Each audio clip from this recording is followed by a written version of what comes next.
পাকিস্তানে ভারতের হামলায় ২৬ বেসামরিক নাগরিক নিহত হয়েছেন, যার মধ্যে শিশুও ছিল। এমনটা জানিয়েছেন দেশটির আন্তঃবাহিনী জনসংযোগ পরিদপ্তরের মহাপরিচালক লেফটেন্যান্ট জেনারেল আহমেদ শরীফ চৌধুরী। হামলায় আহত হয়েছেন কমপক্ষে ৪৬ জন।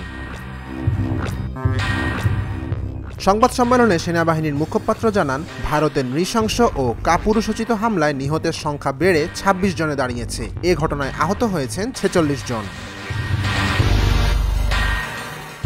পাল্টা হামলায় কাশ্মীরের নিয়ন্ত্রণ রেখায় ভারতের ১০ নাগরিক নিহত হয়েছেন, আহত হয়েছেন ৩০ জন। ভারতের ৫টি যুদ্ধ বিমান ও একটি সামরিক ঘাঁটি ধ্বংসের দাবি করছে পাকিস্তান।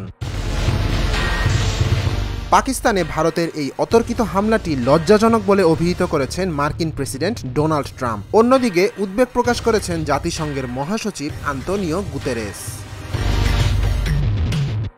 বুধবার ৭ মে ভোরে পাকিস্তানের কাশ্মীর সহ একাধিক স্থানে হামলা চালায় ভারত। এর আগে মধ্যরাতে পাকিস্তানের ৩টি ভিন্ন জেলায় ক্ষেপণাস্ত্র নিক্ষেপ করে ভারত। ভারত জানিয়েছে ২২ এপ্রিল কাশ্মীরের পেহেলগামে বন্দুকধারীর হামলায় ২৬ জন পর্যটক নিহত হওয়ার প্রতিশোধ হিসেবে এই হামলা চালানো হয়েছে। ভারতের হামলাকে কাপুরুষোচিত বলে মন্তব্য করেন পাকিস্তানের প্রধানমন্ত্রী Shahbaz Sharif. News desk, Dhaka journal.